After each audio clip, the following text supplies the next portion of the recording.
right, I'd like to call to order. Welcome to the Oklahoma Aerospace and Aeronautics Commission meeting. This is January 1st, 2026.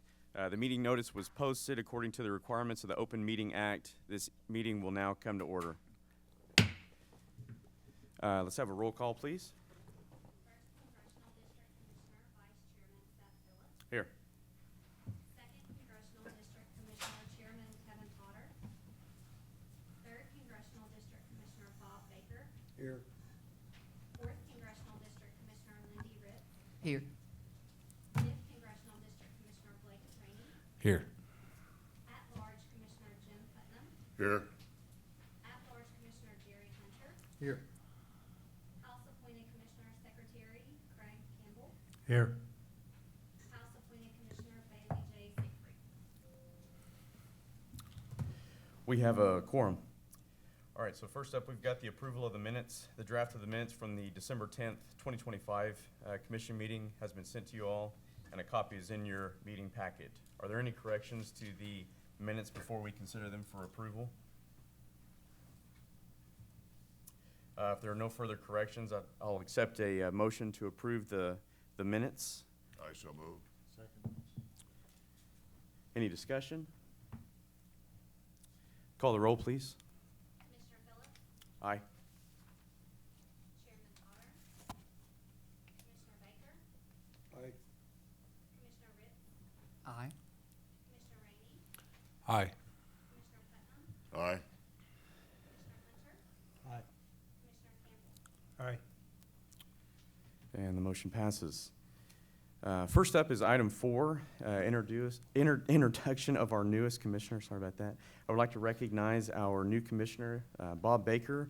He's been appointed to serve for the 3rd Congressional District. Bob, welcome to the commission. We look forward to meeting with you, or working with you. Look forward to meeting with you. Yes, sir. Thank you. Okay, next up, we've got item 5, the financial report. Chris, you are recognized. I want to start out with just a quick caveat for Commissioner Baker's and Commissioner Siegfried. I'll reiterate with them later. When we do these monthly financial reports, these reports only include our recurring revenue. So our recurring appropriation, our statutory revenue, and then our federal grants. They do not include our. I'm so sorry. Sorry.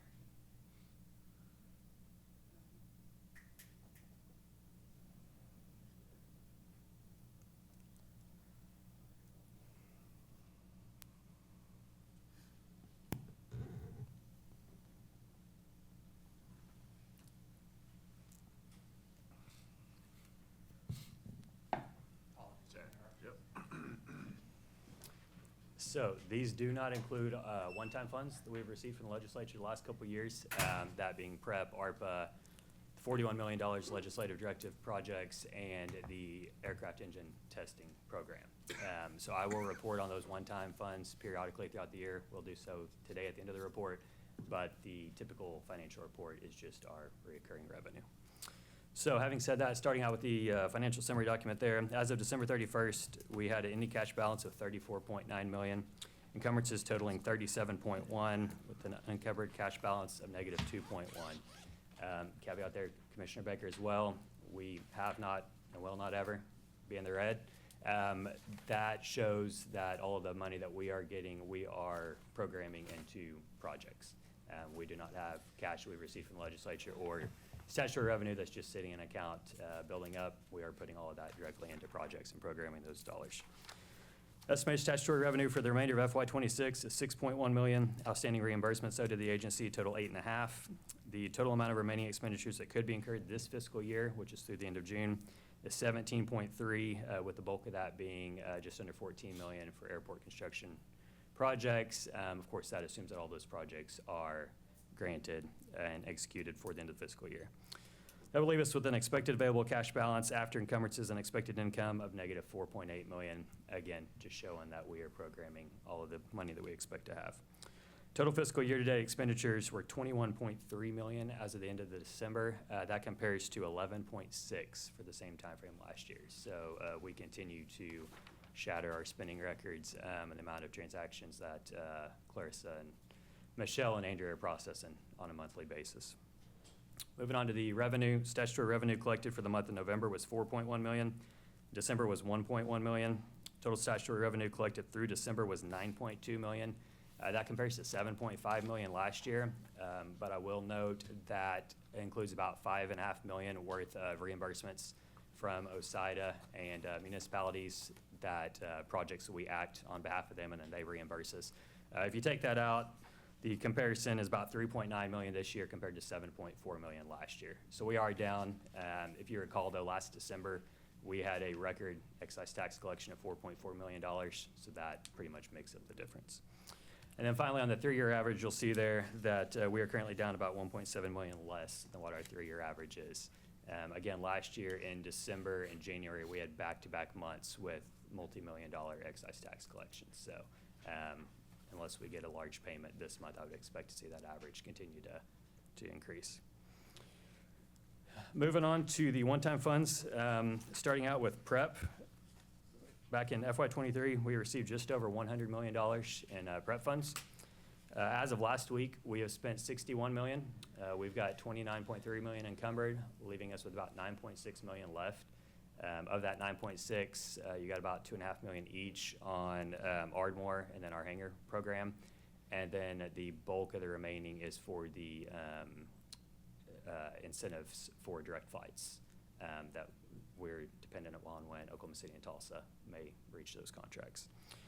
And then finally, on the legislative directed projects, in FY25, we received $41 million. That was specific for 9 projects. I believe Director Arties will give an update on those later.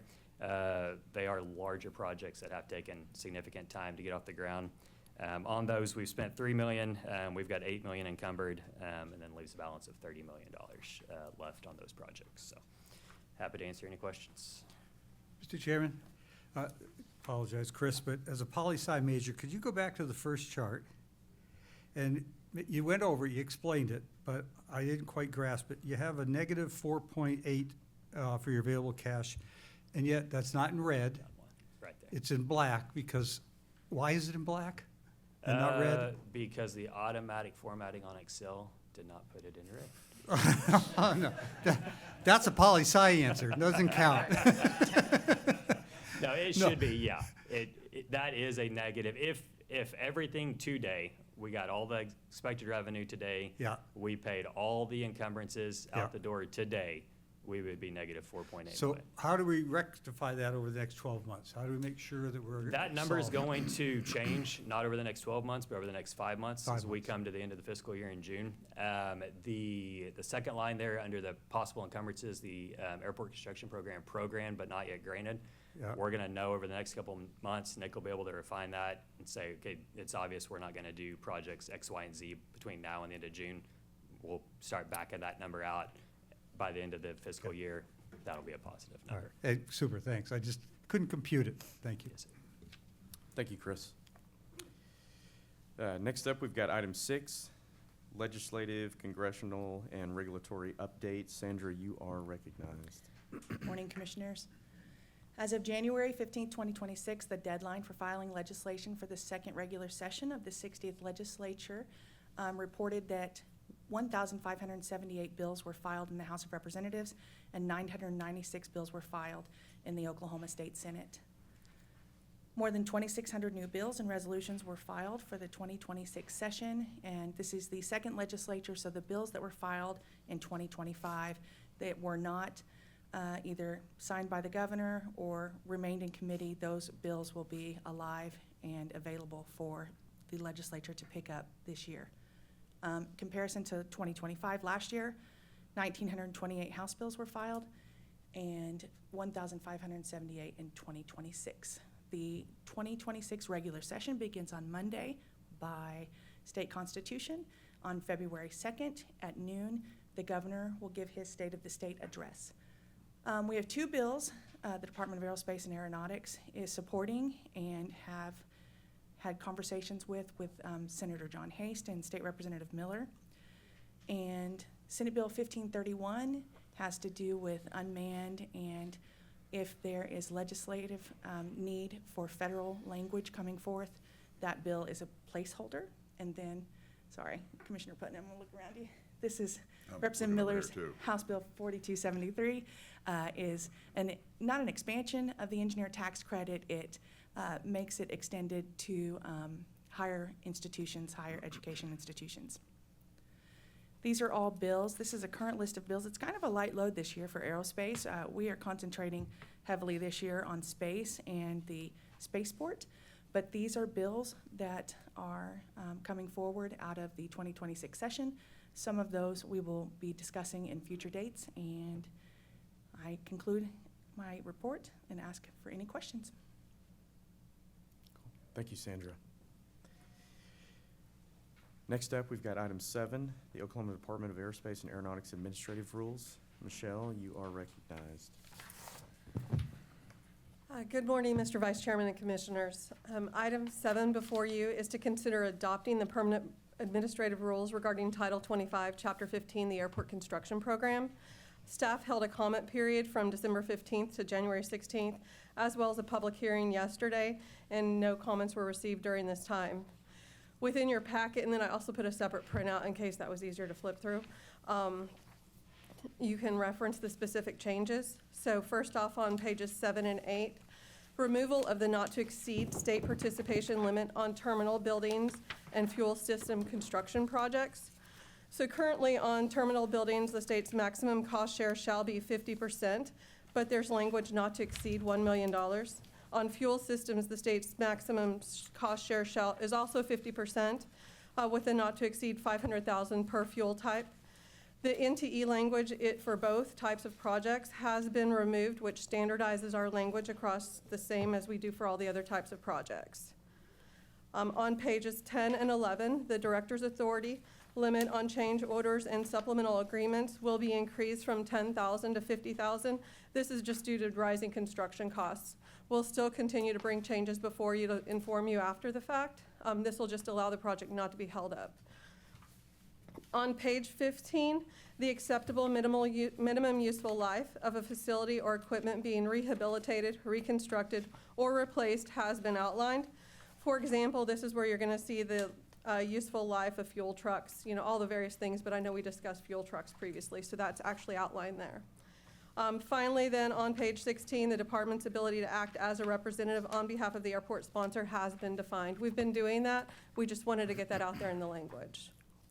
So at this point, staff is recommending approval to move forward with adoption of these rules. This does not put them into effect. This just allows it to begin the process to continue through the legislature. We'll see how it goes this round, and then it would become effective dependent upon how that does later this summer, late fall, or early fall probably. And any edits could be made at that time? No, the edits need to be made now. Okay. Can you tell me why we've changed the useful life definitions? There's stuff getting more reliable, less reliable? Those are being added, and that mirrors the FAA's list. We have not had that in our rules before. That is the FAA breakout. If they have it, do we need it? Well, the discussion was made on fuel trucks specifically, and as staff was reviewing, we decided to go ahead and make an effort to detail it for all of the different types. I don't know, Director. Commissioner, try this one? Yeah, okay, that one works. One of the thought processes, yes, there is FAA useful life, eligibility, useful life criteria out there. And while we can look to that, and we have looked to that from a practical perspective and a programming perspective, we have looked to that, but we felt that it would be best, because if we issue a state-only grant that doesn't involve any federal funds, that we should have a similar mechanism in there for useful life.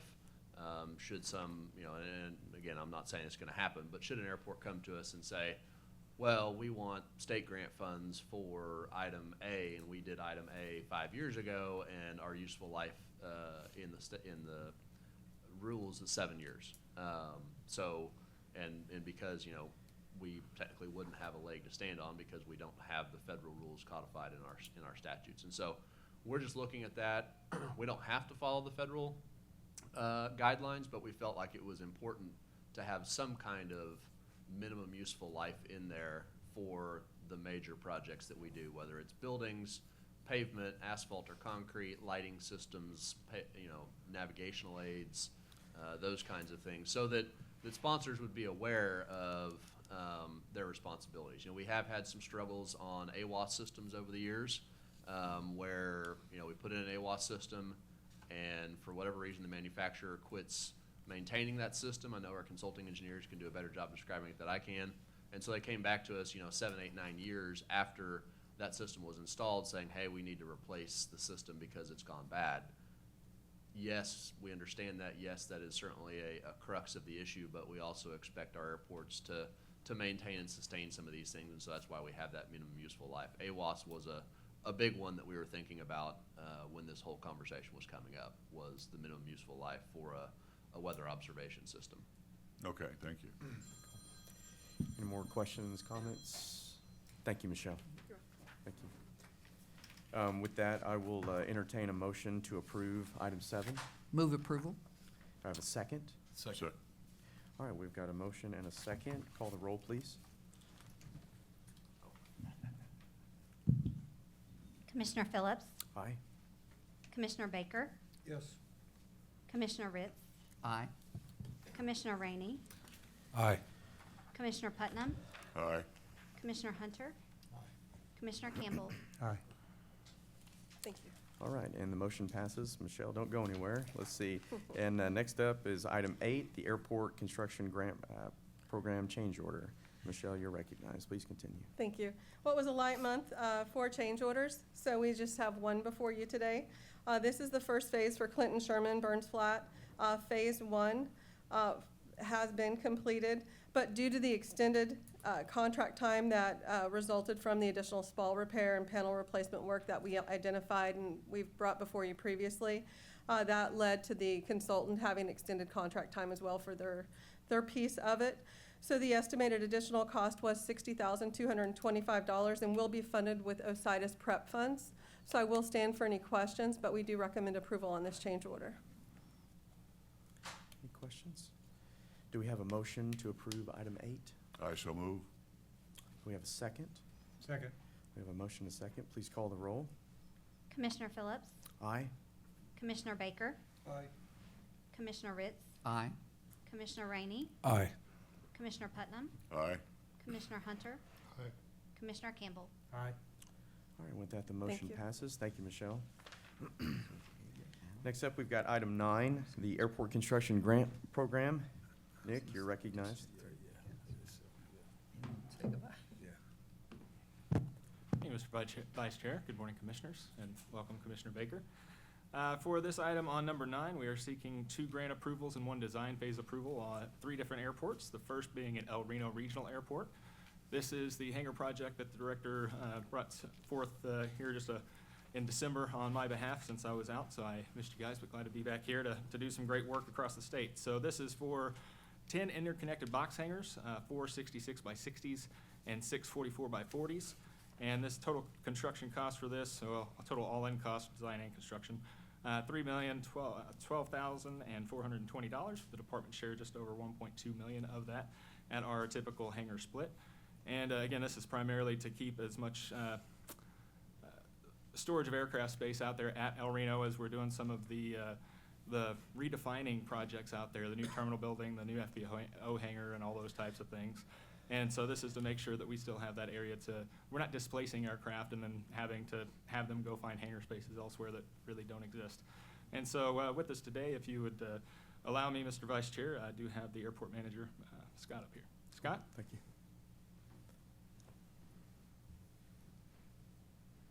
Thank you, Nick. Of course. Good morning, Commissioners. Scott Law, El Reno Regional Airport Manager. I've been there about 1.5 years, and we've been at 100% capacity in our rental ever since, and we have a waiting list of about 20 people. So this is a very welcome project to us, and I appreciate the Commission's time and consideration this morning. Thank you. Thank you, Scott. All right, and with that, I will seek a motion to approve item 9. If you would, We have Mr. B and Vice C Chair, too, I don't can go we? ahead and present those other 2, and we can do them all at the same time if you guys would like. That's fine. That works. That's one? The second project is probably one of the biggest projects I've seen at a GA airport in the state of Oklahoma. And given that I'm an OU grad, it's pretty excellent to see. So this is some congressional designated spending going through the FAA that we are partnering on like we normally would with a discretionary project. And this one is a full airport optimization task. And so it consists of leak cleaning, strengthening the primary runway, shortening the crosswind because FAA does not like any crossing runways anymore. Updating the electrical system and also updating and optimizing their connector taxiways. Primarily, as you can see there, Bravo that runs east and west. They don't like the connection there because it's not a full 90 degrees, so a 90 degree out that. Several other design updates and those types of things, just like you would with a house. Whenever you do some remodeling, there are some code updates. So there's a big portion of this project that goes to that, obviously maintaining safety as we essentially reconfigure and optimize this airfield. Total project cost just over $28 million with the state share at $703,711. And we do have the airport manager with us, Lance.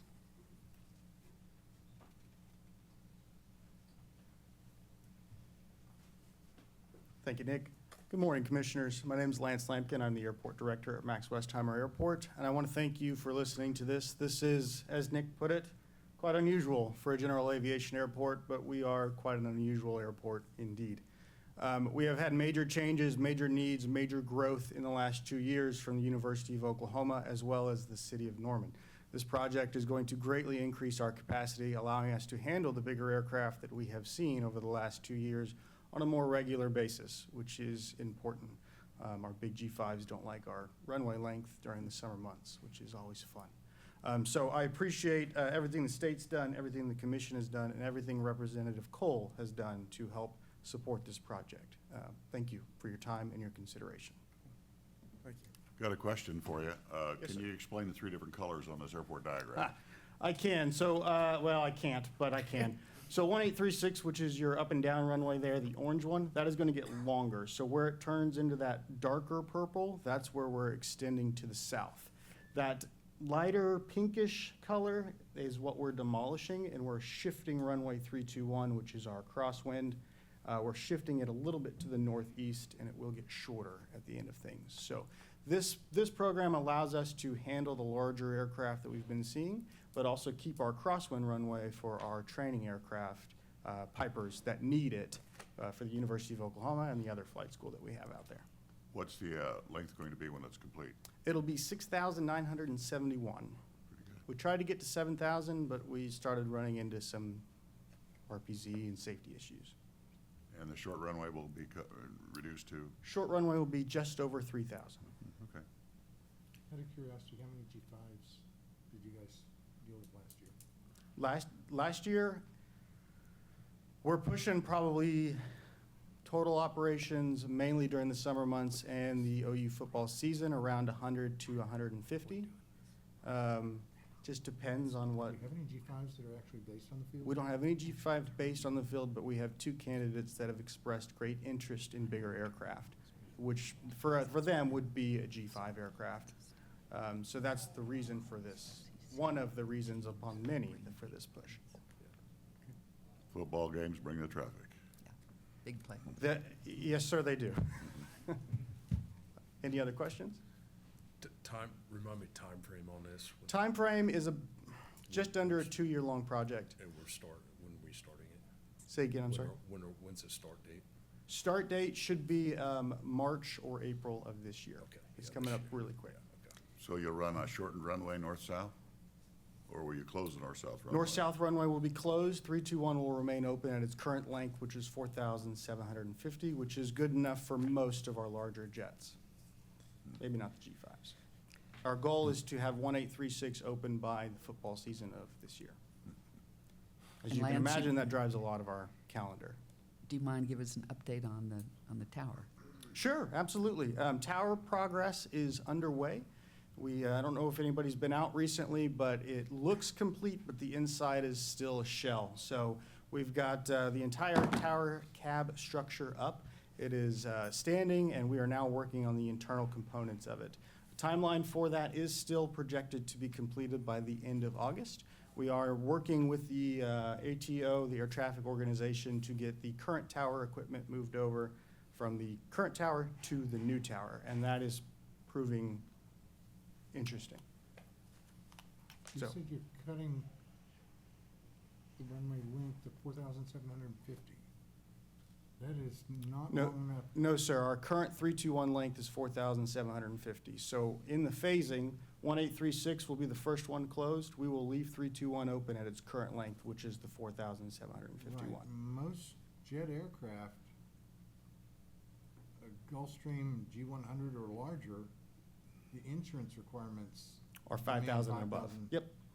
But so we know we're going to lose a little bit of our upper jet aircraft, our larger jet aircraft, but we can still maintain some of the lower ones, which is critical. But again, we are anticipating on trying to get 1836, the north-south runway, open by football season, which is when we have the majority of our larger aircraft. Lance, if I may, you guys are gonna do strengthening on the existing 1836 first, Yes, sir. right? And then they're gonna reopen 1836 at the stronger pavement, but the original length. Correct.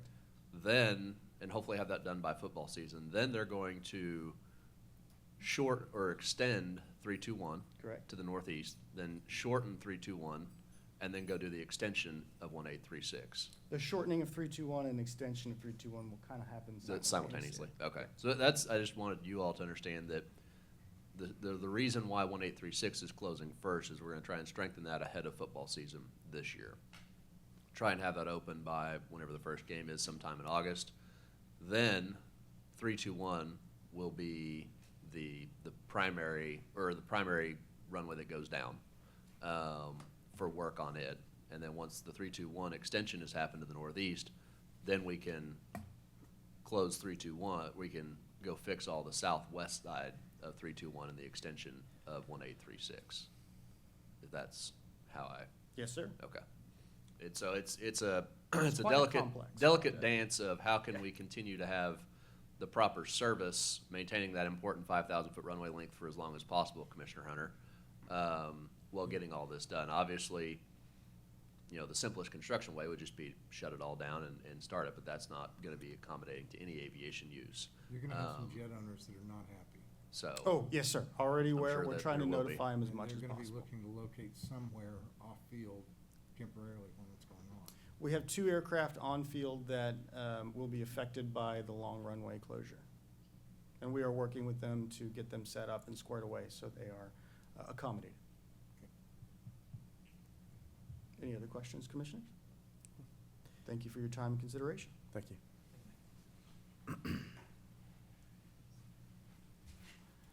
And last but not least, this is for considering the approval of design costs at William R. Pogue Municipal Airport in Sand Springs. This is the area where they have acquired the existing facility from a former private tenant, and now are looking to rehabilitate that, as that would get them both a terminal and a FBO hangar for much less than we could build new. And so the cost of the design phase for this project is $243,100 and funded with $111,826 of state grant funds and $131,274 of sponsor matching funds. I know that split may look a little bit weird, but we have to consider that we have 2 separate programs that are going to fund this. The terminal program, on this case, that has the 50%, and then the 40% on the other side with the hangar portion. So in order to maintain our rules and all those types of things, this has a little bit different split than what you're used to seeing, but do know that we're sticking to our normal rules as we always do. And so with that, staff recommends approval of all of these projects, the 2 grants and 1 design phase, and I stand for any questions you have. Thank you, Nick. And with that, I'll entertain a motion to approve item 9. Move approval. Do we have a second? Second. All right, we've got a motion, a second. We have any discussion, comments? Call the roll, please. Commissioner Phillips, Aye. Commissioner Baker, Aye. Commissioner Ritz, Aye. Commissioner Rainey, Aye. Commissioner Putnam, Aye. Commissioner Hunter, Aye. Commissioner Campbell. Aye. All right, motion passes. All right, next up, item 10. Nick, don't go anywhere. The next order of business is Item 10, Clinton Sherman contract. Mr. Vice Chairman, if I may, just a quick moment here. My staff's doing a great job of keeping me off the dais this morning, so I haven't had the luxury to introduce a good senator here to my left, but we have the Chairman of Aeronautics and Transportation, Senator Darcy Yeck, from West and Northwest Oklahoma with us. So thank you, Senator Yeck, for joining us this morning. Thank you. And item 10, Nick, please. Thank you, Mr. Vice Chair. This is a request for approval of a contract at Clinton Sherman Airport. This is to determine the best path forward with pavement rehabilitation options on that big wide apron that we have out there. It's about a mile long, I think about 700 plus feet wide. The middle half to 2/3 has seen some very interesting deterioration thanks to what's going on underneath in terms of drainage. So we have a lot of blowouts, a lot of pop-ups. And so while we've done a wider drainage study to see where water is going and how to address that long-term as we continue to build out the facility, what we're looking for here is what's the best path forward for the pavement that's there to get that in the best condition possible that's actually going to last for a total lifespan expected of a pavement, because we don't want to go through it in good money at bad. There's a lot of different variables going on out there. Obviously, this was built around World War II and just after, between the Navy base and the Air Force SAC base they had out there. So we're working with a consultant to get the best path forward and get the best bang for our buck as we look to expand our rehabilitation efforts out there as folks continue to grow out that east side with additional commercial entities and other potential tenants on down the line. Total cost of this project would be just over $50,370, and this would be funded with revolving funds from OSIDA. Staff recommends approval, and I stand for any questions. Thank you, Nick. And with that, do we have a motion to approve item 10? I so move. Do we have a second? Second. Do we have any comments or discussion? And with that, please call the roll. Commissioner Phillips? Aye. Commissioner Baker? Aye. Commissioner Ritz? Aye. Commissioner Rainey? Aye. Commissioner Putnam? Aye. Commissioner Hunter? Aye. Commissioner Campbell? Aye. And with that, the motion passes. Next up, item 11, statewide airport pavement management system update and training. Nick, please continue. Thank you very much. And this, as many of you know, we do have a statewide airport pavement management system that has, we completely revamped in around the 2019 timeframe, allowing us to uphold our obligations for all of our airports that have receive FAA funds, and allows us obviously to plan and program ahead of time as efficiently as possible for our pavement projects across the state. This project would be to update the back end of our system. There are several aspects of the software like ArcGIS and AutoCAD, several updates that have occurred since this was originally implemented. But the heaviest lift here is we are looking to have them help us get caught up with pavement inspections. We typically do these in-house, and we inspect about 1/3 of all of our airports every single year. As you all know, it took us a little while to get our friends and our airport engineers in the seats that they are now, and you'll be hearing from both of them shortly on their presentation. But now that we have a solid foundation with our engineering crew on staff, ready to bring some folks in to help get us fully trained and updated so that we can get caught up with the airports that haven't been inspected since Katie departed from us at the beginning of last year up to current. And then obviously not worrying about any of those that obviously we wouldn't inspect Max Westheimer because they're about to completely redo all of their pavement. So we've taken out those that have projects coming down the line so that we can get those on the back end, shorten this down to the minimum number of inspections that we need to get caught up in our cycle. And then the intention, once we get caught up with that cycle, we will remain to do this in-house year after year going forward. And so the total cost of this project is $412,356 to be funded with state funds. And again, the bulk of this of the cost is the on-site inspections. Obviously, it takes manpower and a lot of back-end time to go ahead and update that system with all the new information, work history, and all those types of things. So just do know that I did negotiate this down quite a bit and get it to just the scope that we needed. And staff recommends approval, and I stand for any questions you may have. So this will be, you'll be supplemented to get caught up, is that correct? Yes, we're supplementing, get fully caught up, update our system, and that way, whenever this contract's done, we fully pick that up with our staff and do it like we did for the past 4 years. Cool. Thank you, Nick. And with that, do we have a motion to approve item 11? Move approval. We have a second. Do we have a second? All right, so we've got a motion and a second. Do we have any comments or discussion? Anybody? And call the roll, please. Commissioner Phillips, Aye. Commissioner Baker, Aye. Commissioner Ritz, Aye. Commissioner Rainey, Aye. Commissioner Putnam, Aye. Commissioner Hunter, Aye. Commissioner Campbell. Aye. And with that, the motion passes. Thank you, Nick. Next up, item 12, progressing rural economic prosperity and pro-growth aviation infrastructure appropriations update. My goodness, that was a mouthful. Grayson, you're recognized. Thank you, Mr. Vice Chairman, and good morning, Commissioners. Yes, that is quite the title for this agenda item. In your packet, I believe we have some lovely eye chart tests for you. If you'd like to pull those out. We just finished our budget presentations to the Senate and the House in the last couple of weeks, and so I figured it would be a good time when we have this data fresh to give you guys an update on what has happened in the last 5 years related to the additional funds that the agency has received. I know many of you are new and may not be aware of that we were a non-appropriated agency for pretty much our entire existence. And I say existence, I know we go back to 1945. We can't really tell where the records were in the 40s, 50s, 60s, 70s, or 80s in terms of where the money came from. But I know in the 90s, we started getting some of our non-appropriated statutory funds. And from the 90s until 2021, we were a non-appropriated agency. We lived off of $5 to $6 million of revenue from excise tax and registration fees every single year. And that's what we're able to give out grants to airports, to give out grants to our education program, and do some of the other small but transformational things that we did to support the industry across Oklahoma. As the state was bouncing back from COVID, our budget was looking good, the state was looking well, and the legislature said we want to invest in aviation aerospace. This is the second largest industry that's causing so much excitement up here at the Capitol.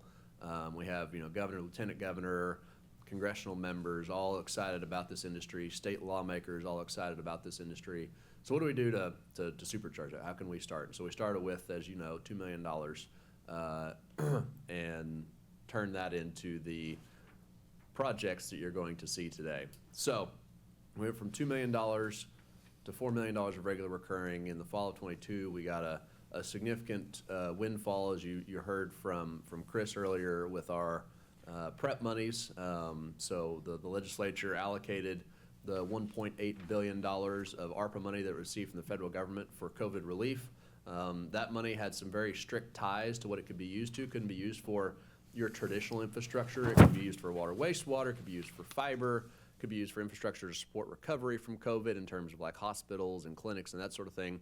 But you couldn't go do a runway with it. You couldn't go do a highway with it. You couldn't go build a bridge or construct a terminal building with those kinds of funds. And so the legislature put forth a state matching pot of money called PREP, Preserving Rural Economic Prosperity.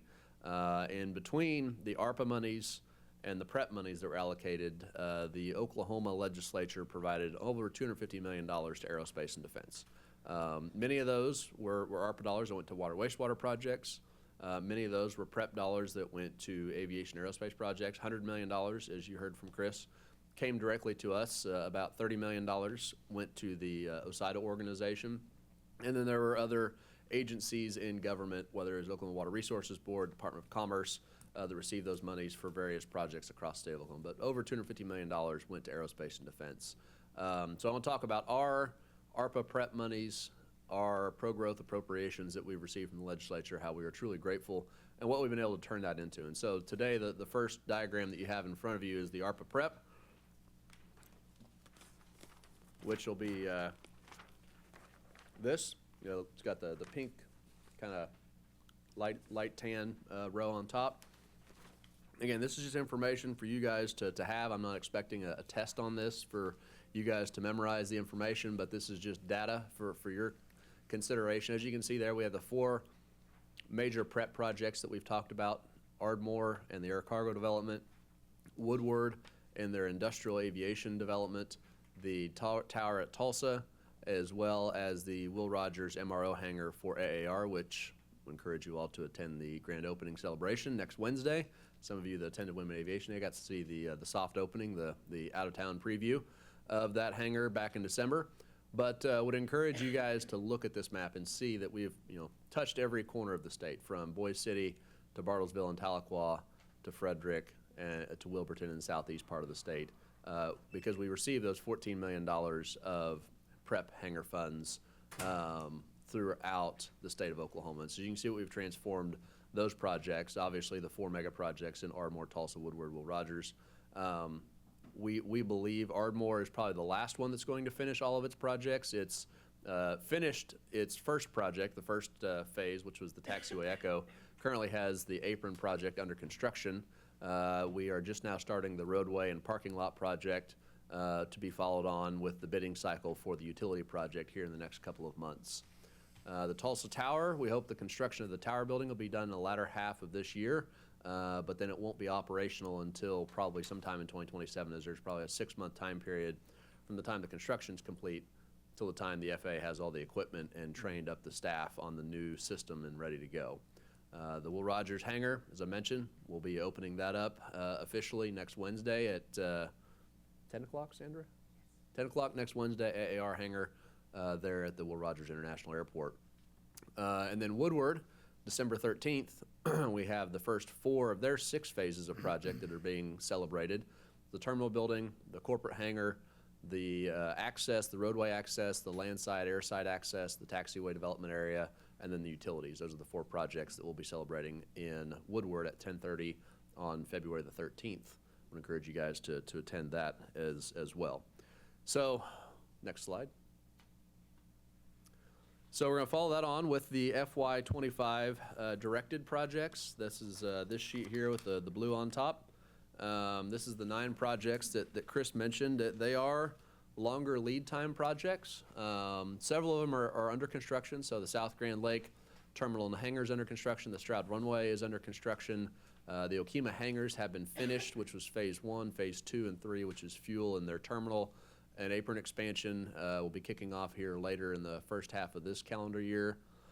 Watonga's under design. The Will Rogers hangar for the housing of the American Airlines jet is under design. Pawhuska is about to wrap up design. Duncan and Atoka and Shawnee are all waiting on federal funding sources to be partnered with, and some of the CRs that have happened over the last couple of years have impacted that. So again, we've told the legislature in our budget hearings that yes, we are spending this money. We're not just sitting on it, waiting on it, collecting interest on it. We're trying to spend this money, but of course there's a timeline on many of these projects. And then next slide.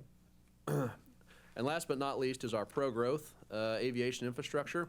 And that's the sheet that's got the staple on it for a lot of data, a lot of extra data there. And as you can see here, this is the regular recurring appropriations we received for pro-growth aviation infrastructure, starting in FY22, as I'd mentioned, with the $2 million, changing to 4, then 11, and now 12. That's been steady for the last couple of years. The projects that this has done across the state of Oklahoma, again, we're hitting every corner.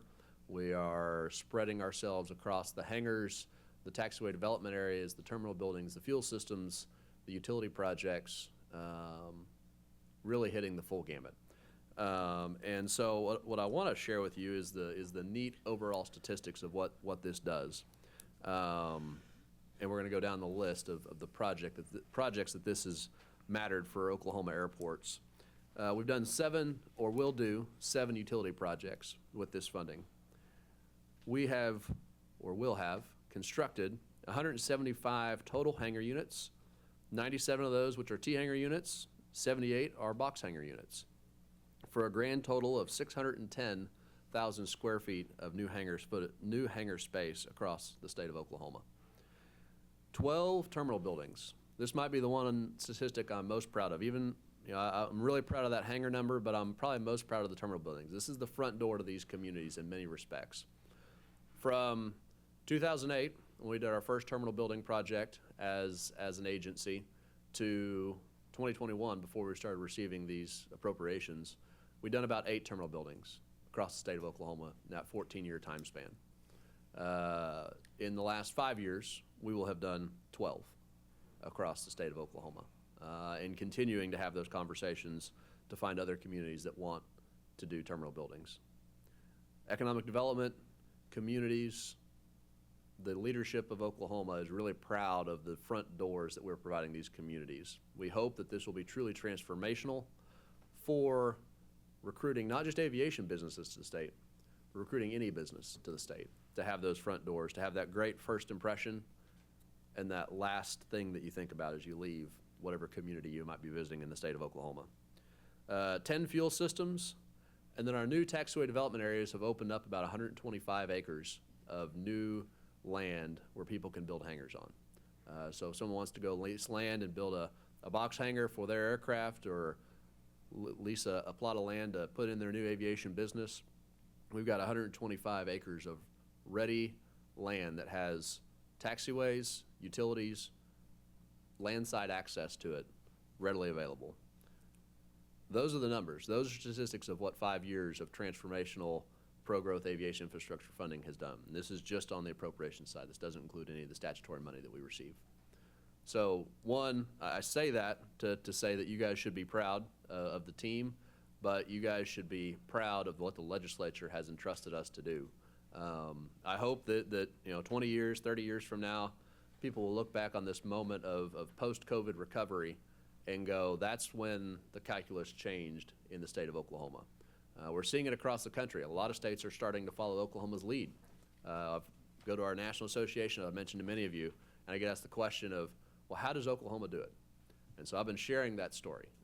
Certainly want to share that story. Want to see other states be successful in their own aviation airport systems, not to the expense of an economic project in Oklahoma, but still, rising tide raises all ships. Someone can figure out an aviation acronym that's equal to that. I'm all ears. I've struggled over the last 10 years trying to find an acronym to get the mode of transportation right. But it's true. It's true. When everybody is participating at a higher level in the aviation, the airport system around the country, we all succeed. So again, I just wanted to bring you guys that update, to see the whole picture. I know every month we talk about a few projects. We talk about the mega projects. In the OSIDA meeting that we'll host here in a little bit, we'll talk about the OSIDA prep and ARPA projects. But it's really exciting to be in the aviation, the airport world today. And while it's a lot of work, Nick and team and everyone else will tell you it's a lot of work, but it's a lot of work we can be very proud of as an agency, as a team, and as a state. So with that, I'll certainly stand for any questions that you guys may have between now and any time, really. If you guys ever have a question on any project, don't hesitate to pick up the phone, reach out to myself or anybody on the team. Thank you, Grayson. Yes, sir. If I can just, I actually don't have a question for you, Grayson, but as you know, we've talked, I did like airport master planning for like 15 years around the country. And I've worked at a lot of general aviation airports, and what you're doing, what this program does specifically for terminals, you pointed it out, it's unique. A lot of states aren't doing this. A lot of states are falling behind. I think that as aviation grows in Oklahoma, and as those terminal buildings keep being built, we're going to spread that wealth across the state. It's not going to be concentrated just in Oklahoma City and Tulsa. It's going to be across the state. That's going to be beneficial for everybody. I really do appreciate the foresight in doing this, in bringing this program forward and concentrating on terminals. It's going to make a difference. Thank you. I appreciate that. Thank you, Commissioner. Thank you. Thank you. Thank you. The next order of business, item 13, the 5010 Airport Master Record Inspection Update. Thomas, you are recognized. Morning. All right, so the formerly Form 5010, the Airport Master Record, is the document that FAA publishes.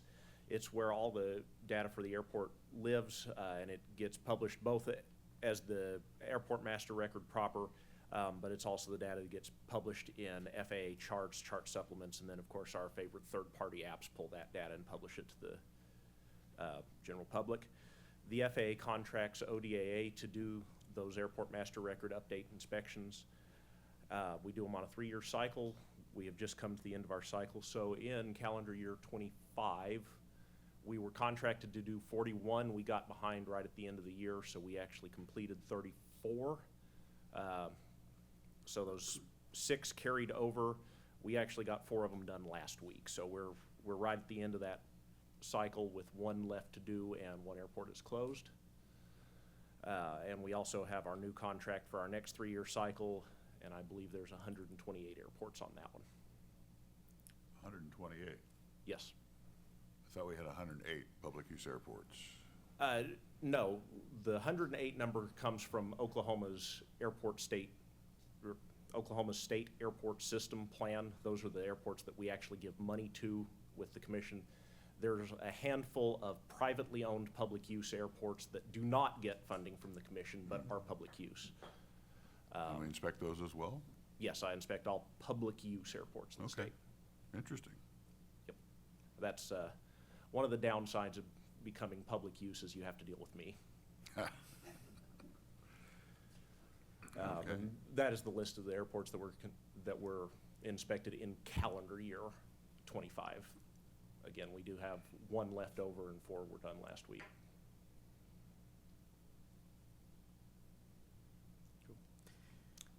Thank you, Thomas. Next up, we've got item 14, the Aircraft Pilot and Passengers Protection Act. Thomas, please continue. All right, so the Aircraft Pilot and Passenger Protection Act is one of the ways that Oklahoma protects our airspace around airports. The APA process kind of functions similar to a building permit, so if there's a structure going up in the vicinity of one of our airports, they require a permit from us depending on the height and the use of that structure. In calendar year 25, we took a total of 41 actions. As part of that, excuse me, as part of that, 9 were wind turbines, 32 were other structures. And then out of that 41, we approved 5, 13 were terminated by the structure sponsor, and 23 are pending. That's a pretty high number to carry over for us. So of the pending number, 9 are that single wind turbine project. We're waiting on FAA for that one, and 11 are another project that we're waiting on sponsor data until this week. So if we step to our next slide, one more, I believe. Nope, back 2, sorry. Miscounted there. Back 1 more. So we are missing 1. But we are down a little bit from 24. We had 41 this year. I believe we had something on the order of 59 last year. And that just happens with the way we get permits in for wind turbine projects tend to be the ones with lots of structures in them. So the 13 that were denied or The 13 were terminated. terminated? So that was a single project for incompatible use structures in one of our RPZs. The structure sponsor on that filing chose to withdraw their initial filing and refile. So they essentially killed those 13 structures and then refiled. I'm curious as to the reason why they pulled it. Do you know any insight? Yes, in that particular project, those initial filings were very, very likely to be denied. So we were able to work with the structure sponsor and do some advising to them that those filings would likely be denied, but if we could move the project footprint a little bit, we could approve it in another configuration. And that's what we're currently working on. Wind turbines, we're talking? Those ones happen to not be wind turbines. They were generic structures. Okay, thank you. Cool. And next up, we've got item 15, Wind Energy Development Act Compliance Update. Thomas? All right, the wind energy compliance update. This is part of our Title 17 program. This is another way that Oklahoma protects the airspace around our airports. Title 17 has more to do with military airspace, and this is a notification type process versus a permitting type process. So in calendar year 25, we received a total of 8 notifications for wind projects around the state.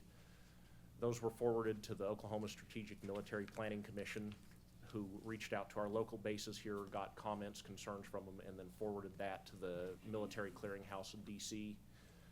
We keep track of mission compatibility letters coming back from DC, and so far of those 8 filings, we've received 4 letters back. 2 were notices of mission compatibility, and 2 were notices of presumed risk. So those projects that had a notice of presumed risk will likely require some adjustment on the wind energy developer's part. Yeah. Cool. Thank you, Thomas. Okay, so the next order of business, item 16, we've got the airport construction program update. Jeff and Brad, you are recognized. Good morning, Vice Chairman Phillips and Commissioners. It's a pleasure to be able to brief what we actually accomplished in the way of finalizing FY25 construction during the year. As Director Arties mentioned, all the planning is the key to all of this activity. So the fruits of the past 10 years or even more have come to bear for all these projects completed. We had 33 projects completed in 2025 with 2 outliers, one being the first one in the briefing chart, and I'll mention that here in a second. But I came on board as a refresher in July. Brad came on board in September, and it's always exciting to be on the construction end of the projects. For the CE Page Airport project, this was one of the outliers. This was actually not covered in the 2024 summary, so we wanted to include it here today. This was actually completed as far as the final inspection in December of 2024, and that ODO was to install the LED PAPIs and install the lighted wind cones. You see the dollar estimates there, and again, the final inspection was in December. And then Brad and I are going to alternate the charts going forward. Yeah, the next project was at Max Westheimer Airport. It was done in early this year. The 2 large hangars out there certainly increases their capability. Then the next one is the Elk City Regional Project. This was the first of 3 projects completed for Elk City in 2025. The final inspection was on the 8th of March, and the ODO was to construct a 100-foot by 150-foot hangar. Next one was at Enid, at the shared airport with Vance Air Force Base. It was completed, final inspected in 19 March, and you can see the taxi lane there. Then the next project that was completed, and these are in sequential order. So the final inspection was in May, and the ODO was to construct a taxi lane for the Bartlesville Municipal Airport. You see the construction costs associated with that particular project. And this is part of an effort to increase the revenue generating hangars throughout the state. And the groundbreaking for the hangar was in September.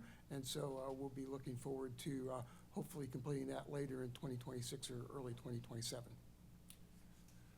Next one up is Claremore, another hangar that gives us more capability. I will note there's a lot of different construction contractors been involved, so it's good that we're getting a lot of interest in all these projects. Okay, the next project was Miami, and the final inspection was in May, and the ODO was to construct a new terminal building, one of the terminal buildings that Director Arties mentioned earlier during his presentation. Next one is Frederick, another hangar. It was on Director Arties' thing as one of the ones in the southwest corner. Then the next project that had the final inspection was in June, and this was the second project for CE Page completed in 2025, and this was to install a self-service fuel system there at that airport. And the next one was crack seal and surfacing at Purcell Municipal Airport. These are always good projects that make your pavement last longer. You can see the cost there, very reasonable.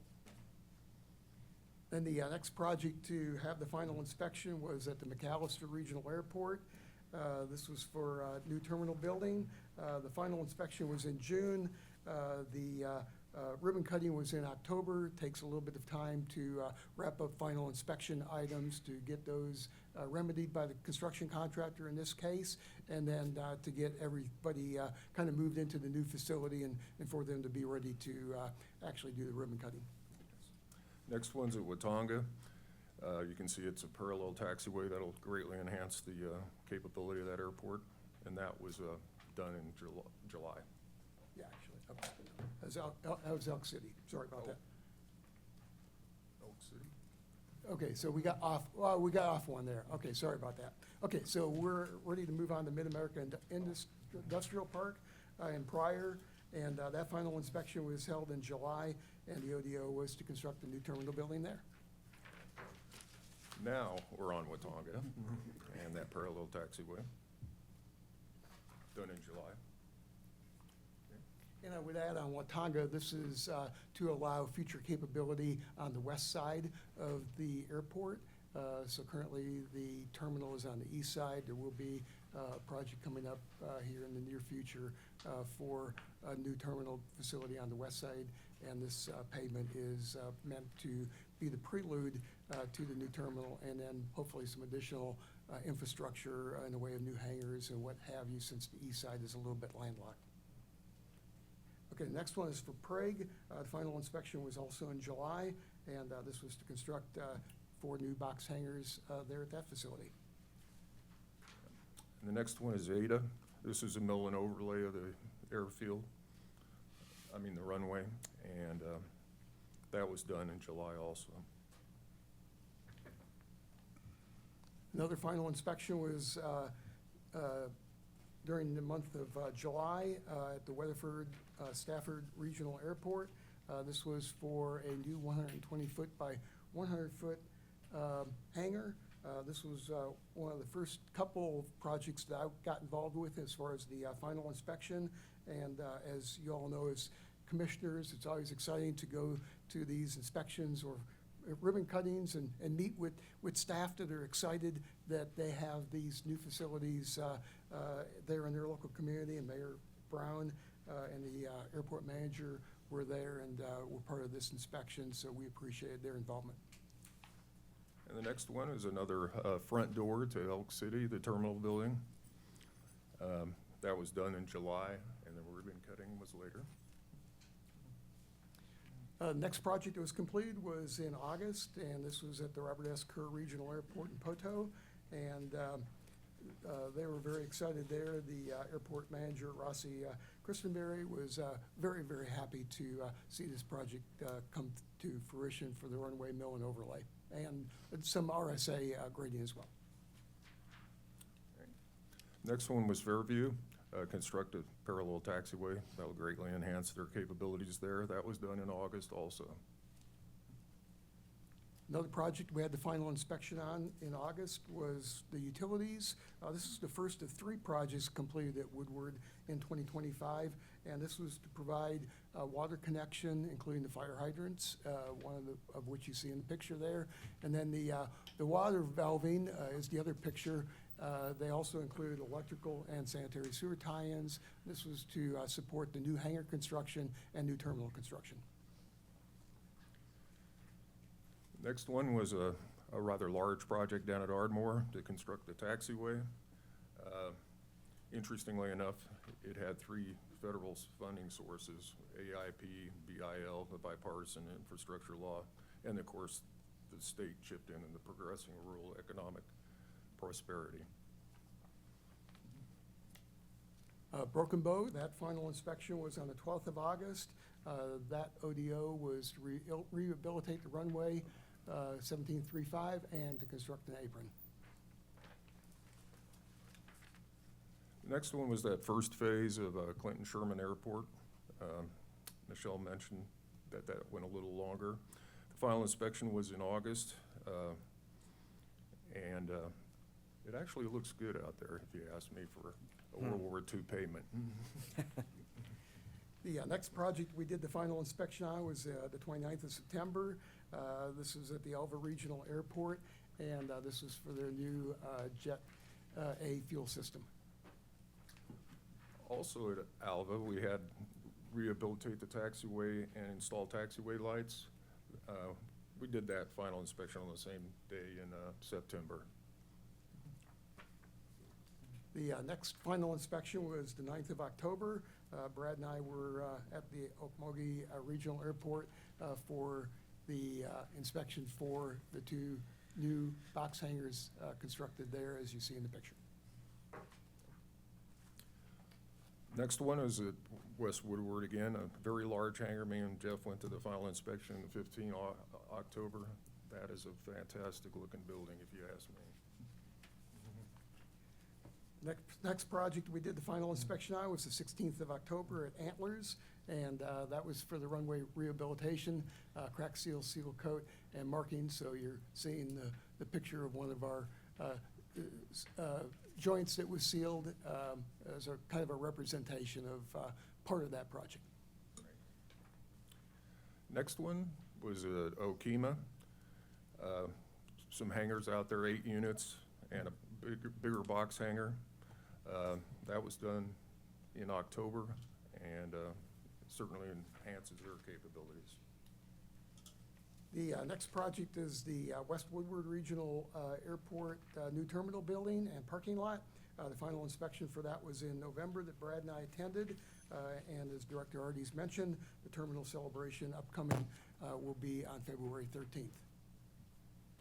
Okay, the next one is a fuel storage unit for the fuel trucks at Sand Springs. And it was a good looking project also. Then the last project of the year, if we get back to it, is the Tulsa Riverside Airport. And this is one of the outliers also. So the final inspection was actually held last week, but we did do the ribbon cutting on the 23rd of December, and I was proud to represent the agency at that particular ribbon cutting. We have a couple of summary slides that aren't up there, but this is the exciting part to me. Talking about dollar amounts, the local people chipped in $11 million, 14% of the total for these projects. The department, 50%, $39 million, and the FAA contributed about $28 million. So the grand total, we're pushed almost $80 million worth of work. And then our final slide in our package, which is not up at the present time, is just a recap of the 2025 construction completed by different support areas, and there you have it. These don't add up to 33, but these are, several of the projects had several different aspects associated with the construction, but you can see the summary of what Director Arties was kind of talking about earlier as far as just the broad spectrum of types of projects that we construct to support our facility infrastructure throughout the state. So unless there are any questions, thank you very much. That was a marathon. Thank you, gentlemen. Next up, next order of business, we've got item 17, the UAS update. Doug, you are recognized. Good morning, Mr. Vice Chair, Commissioners. Director Arties wanted me to do a quick rundown of the events that I've attended and some of the projects we've had for the last, going on the last year. But I realize we have 3 new commissioners on board that since the last time I spoke, so I thought a quick little historical background on how we got to where we're at before I start that part of my presentation. So I was hired at the beginning of 2022 to be the UAS program manager for the state, and that morphed later into the advanced air mobility state manager. And so shortly after I got here, Director Arties and I sat down and we talked about what we wanted the future to look like and how we came up with our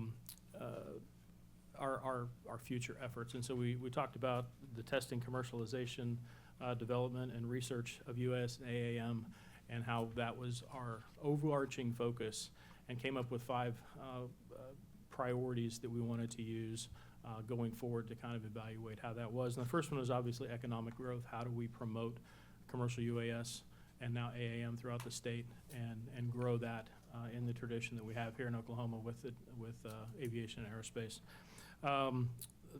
The second part of that was infrastructure development. Obviously, to draw companies here, we need to have infrastructure and those pieces in place when they get here. As part of that, over the last few years, the legislature has authorized initially a $2 million revolving fund for UAS and AAM infrastructure. That's since been increased to $2.5 million. And we've used those dollars on the projects, which I will describe here in just a minute. The third focus is regulatory framework, working with Sandra and Director Arties and our state legislative partners, how we apply the proper regulation or not regulate specific areas until we determine the feasibility in those areas. We don't want to over-regulate and miss opportunities because we can't do them, but we want to make sure that those regulations are in effect. Part of that has resulted us in joining a number of state partners. We belong to the Advanced Air Mobility Multi-State Collaborative. We were one of 8 states that initially started that collaborative back in 2023. That's since grown to 37 states. NASEO is on board as a state collaborative partner, a number of other entities as well. As part of that collaborative, we came up with a number of, we call them position papers. They're not white papers, they're not policies, but those papers were published through NASEO, and they establish where the state's responsibilities are compared to where the federal government's responsibilities are. And the easiest way I can describe those without actually going into detail in all of them, if you remember back in the early days of cell phones were cell phone companies were independents. Sometimes you were in one state with Autel and another with Singular, and when you drove across state lines, you either lost service or you paid a lot of money for roaming, and there wasn't a lot of integration between all of those companies. And so later, those companies all became national, and now you can drive anywhere in the United States and even overseas and have access on AT&T. And so that's kind of the overarching theme of that multi-state collaborative in terms of the regulations and things at the state level is how do we interface with each other and make those things just as easy. The fourth one is education and training. Obviously working with Paula and Stephanie and their team as well as our state academic partners and institutions. We want to grow the workforce and our education and our students into these businesses so that they can stay in Oklahoma and grow that industry here in Oklahoma. And then 5 is public awareness, and that's actually fairly easy. We don't have a whole lot of problems with people looking at drones like they're the federal government flying over with black aircraft trying to spy on them. Aviation aerospace is obviously well known, well respected, and has a lot of public approval here. And so advanced air mobility and drones have kind of taken advantage of that here in the state. So as part of that and our previous efforts, we created, in partnership with our friends here at ODAA, the Advanced Mobility Strategy. You've got this document in front of you. This is the breakout, which is the air sub-document, our air agenda for advanced air mobility. I'm going to have you, if you quickly turn to page 6. I'm just going to talk about a couple of numbers. Again, using the criteria that we had before in terms of economic development. This was an effort between us and ODOT to look at all of the things advanced mobility, and on our advanced air mobility side, we're looking at the financial forecasting for the next 20 years to 2045. Nexa Capital is a company that does financial forecasting for the federal government and is very well respected, did these forecasts. I'm very impressed about their ability to look at new and upcoming technology and kind of predict the future of technologies that might not even exist yet. But in the small UAS market, and we define small UAS now as 1,320 pounds and below, not just the small UAS that are 55 pounds and below. With the eventual changes in the rules at the federal government side to Part 108, that will be that 1,320 pounds, which I believe is the cutoff for light sport aircraft. But we're looking at about $100 million of annual capital expenditure estimated between now and 2045, with $69 million of that being in annual payroll for commercial drone operations and companies, and hopefully adding 1,425 jobs in the UAS and in the UAS area. On the other side of the page to the left, those are the financial forecasts for advanced air mobility. Once those companies become mature, start producing aircraft, start producing pilots, and start their actual commercial operations, there's a significant look at $8.2 billion in total economic impact to the state of Oklahoma by 2045. And I'll let you peruse the rest of the document as we go, but in the middle, there's a section, and it's basically a three-step plan. How do we prepare for the future? How do we make sure Oklahoma is ready? How do we establish industry support and presence? And then investing in that presence. So having said that, I'm going to move to the slides. One of the things that I was almost immediately placed on my desk when I got here was the Western Radar Test Site at Clinton Sherman. The Oklahoma legislature in 2022 provided $5 million in prep funds to install radar in Clinton Sherman to support Kratos in their testing of the Firejet. And so obviously a long process of acquiring those radars, vetting the companies that we would purchase them from and who would be our vendor, which ended up being Vigilant Aerospace for our for the software side, and then Detect for the radar side. We currently have 2 radars installed. On the left-hand side, you can kind of see the overarching picture of Oklahoma, where the purple area there is the Space Launch Corridor, and the 2 radars that we currently have installed.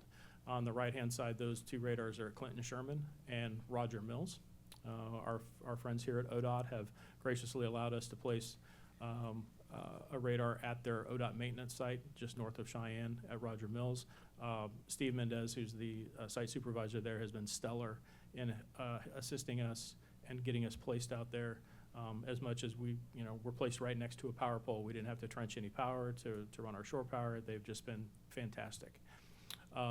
We have 4 more radars on order. And next slide, please.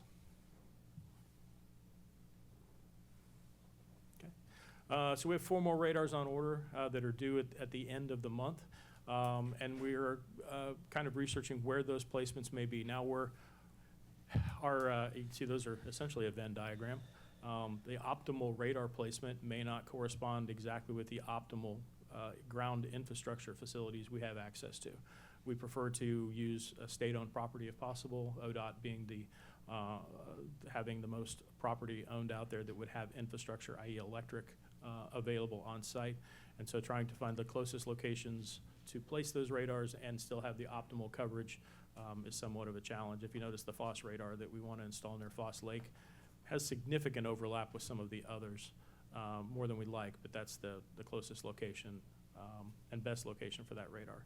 So we hope that with those 2 orange circles being the next 2 radars in place, and then the last 2 radars, either the blue circles on the left or the red circles on the right, kind of depends on what companies may want to come out and test in Oklahoma.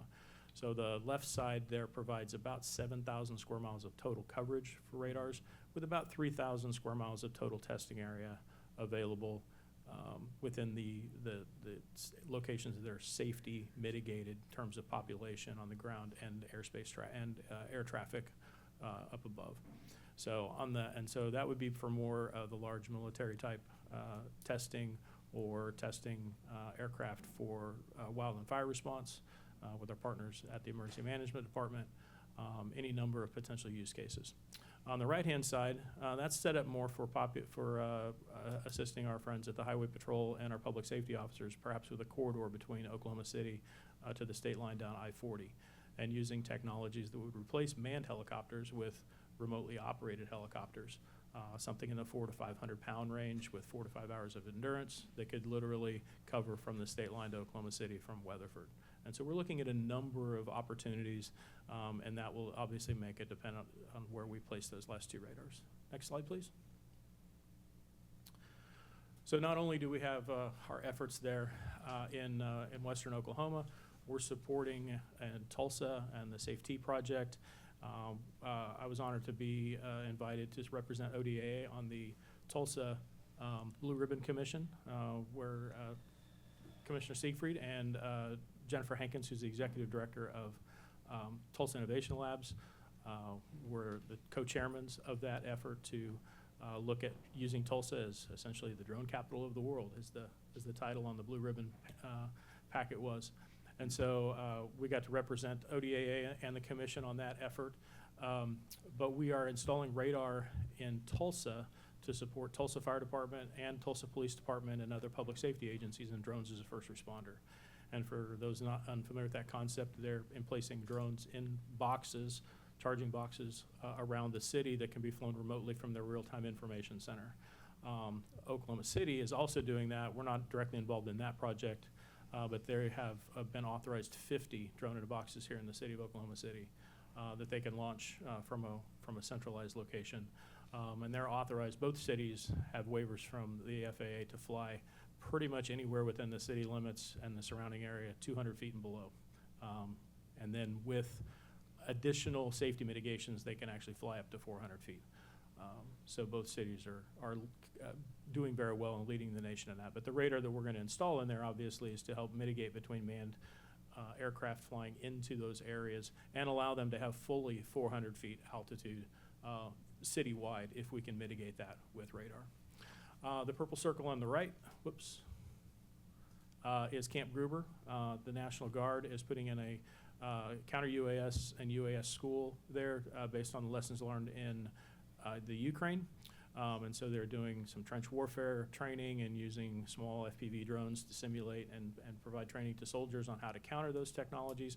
We're putting in radar not necessarily to support those efforts, but to mitigate the overall airspace. Camp Gruber's unrestricted airspace, Class G. You can fly your Cessna right over the top of Camp Gruber if you want. And so we want to make sure that while they're doing that training and testing, we can identify any aircraft flying in and allow them to ground their drones. So, next slide, please. Can you go back, please? What is the red line? So the Choctaw Nation, obviously our friends down in the Choctaw Nation have been doing a lot of drone work in the last, since before 2016. They also have a radar, if you can see the faint purple circle around that edge. And that pink line goes right through that. So that's their advanced regional mobility corridor. And eventually they want to connect that with Dallas, the Frisco area in North Texas. But at the moment, part of what that corridor is, and I believe, I hope I get this right, I believe that corridor is up to 2,500 feet.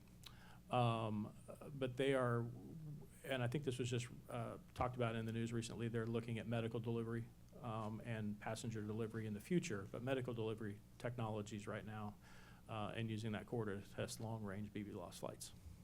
And the white outline next to it? So the white outline, well, I'm going to start with the yellow outline first because that'll kind of explain. So obviously the Choctaw Nation being an independent nation has the ability to control everything that takes place on the ground. And so the red area there is the actual Daisy Ranch, now known as the Emerging Aviation Technology Center.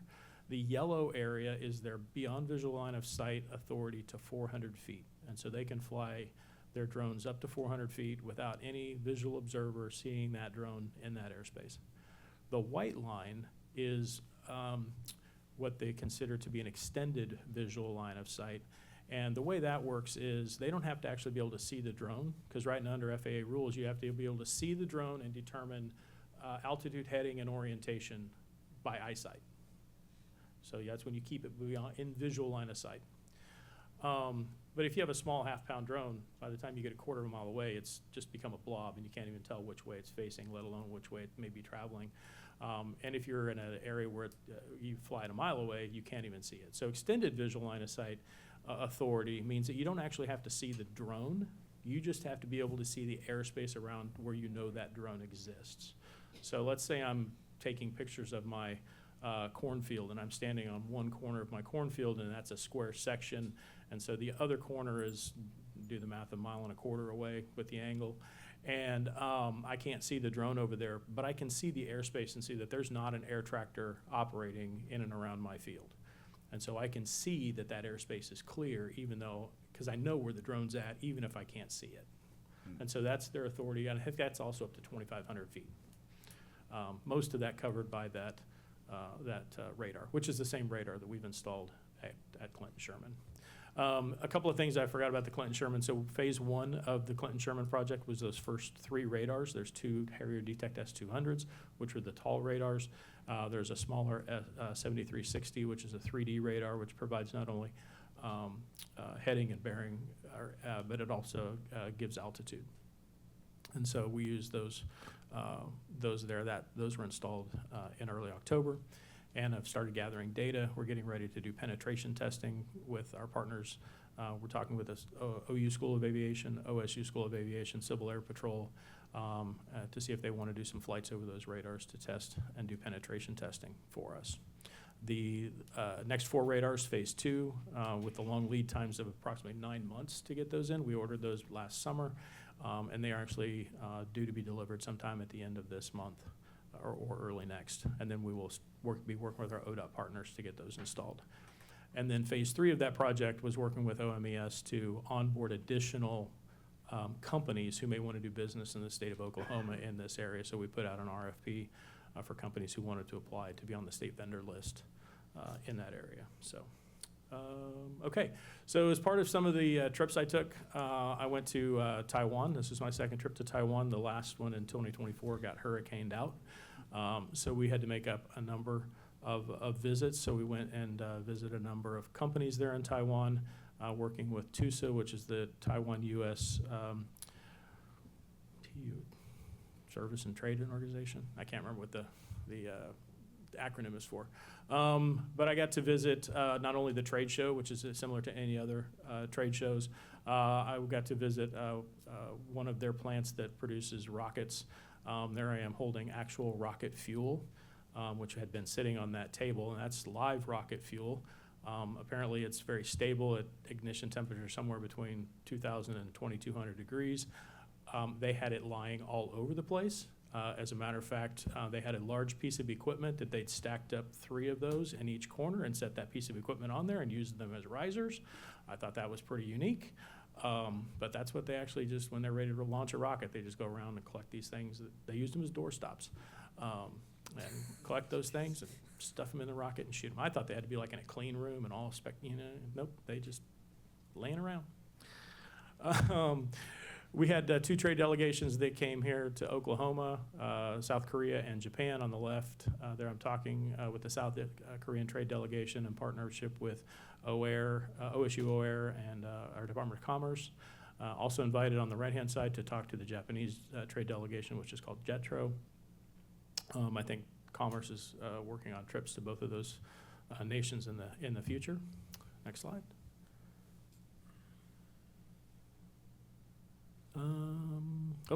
And then one last thing. So I have a number of things that I didn't put up on a slide to list, but I wanted to quickly go down the list. One of our large projects is that we have what's called the federal government's requested what's called an EIPP, an eVTOL Integrated Pilot Program proposal. And so we have partnered with the state of Texas, the state of Arkansas, and the state of Kansas to put together a proposal here locally, mostly centered around freight delivery, but also with the Olympics coming in 2028, if passenger delivery is a thing by then, we would include that. One of our large partners in that is actually the Monroney Center. They have eVTOL aircraft being tested in the near future out there, and so we're using that connection to include those companies in our testing application. The FAA is allowing people to be a primary on one and a secondary on as many as they want, and we've partnered also with Texas on their proposal, which is Texas, Louisiana, and Oklahoma. We've partnered with the North Central Texas Council of Governments and their proposal with the Choctaw Nation in Oklahoma. We've partnered with the state of Utah and Oregon on their proposal, which is a wildland fire-centered proposal. And then we've also, as part of the multi-state collaborative, which I'll talk about in a minute, partnered on Pennsylvania's medical delivery proposal. As part of that multi-state collaborative, we attended a meeting of them in that group in Utah early in the spring, and then in this last, I believe it was August, we hosted the multi-state collaborative meeting here in Oklahoma and had, I think, 27 state aviation directors or their designees representing, I think, 18 states come to Oklahoma. We had a whole bunch more that attended virtually. Sandra, we fed how many? 250 at lunch at the Capitol, inviting our state industry partners that are in this space to come and meet with these folks. We had a big win. We had Wendy O'Connor and Marcy Wolf from the FAA UAS Integration Office actually travel to Oklahoma and attend in person, which is kind of a big deal for the FAA as far as travel is concerned. And so that meeting went very, very well here for us. just some other quick conferences. We've also partnered with our Department of Homeland Security here in the state on the counter UAS side after all the hubbub that took place in New Jersey a year and a half ago. Governor Stitt obviously put out a proclamation about the Department of Homeland Security being the lead for counter UAS in the state and making sure that all of our efforts were collaborative. In that proclamation, he requested that ODAA be consulted in those efforts, and we have been. We've been very tight.